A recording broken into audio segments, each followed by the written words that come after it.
एक नहीं, दो नहीं, लगभग 90,000 सरकारी स्कूल पिछले 10 साल में भारत के भीतर बंद कर दिए गए।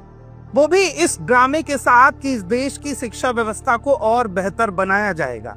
बार बार स्कूलों के बेहतर विकास की बात होती रही, सांसदों द्वारा गांव गोद दिए जाते रहे, उनके भीतर स्कूल गोद दिए जाते रहे और गोद लेते लेते कब 90,000 स्कूलों की गोद में ही हत्या कर दी गई, ये आपको पता ही है।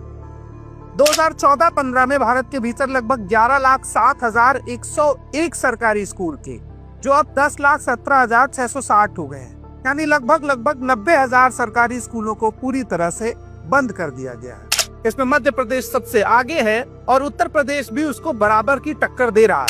दोनों प्रदेशों में भारतीय जनता पार्टी की सरकार है, इसलिए विकास की रफ्तार रुक नहीं पा रही है, उसको दौड़ के रोकना पड़ रहा है। मुझे डर है कि अगर इसी रफ्तार से विकास भागता रहा तो ये आंकड़ा जो 90,000 सरकारी स्कूलों तक पहुंचा है, कहीं लाखों में ना तब्दील हो जाए।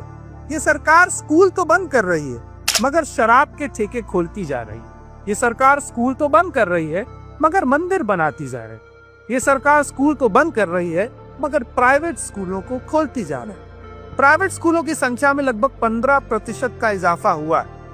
अब सोचिए, जिस देश में लगभग 80 करोड़ परिवार, जैसा सरकार कहती है, गरीबी रेखा से नीचे हैं, तभी उनको अनाज देना पड़ रहा है। और जो आदमी अपने अनाज की व्यवस्था नहीं कर पा रहा है, उसके बच्चे कहाँ पढ़ेंगे?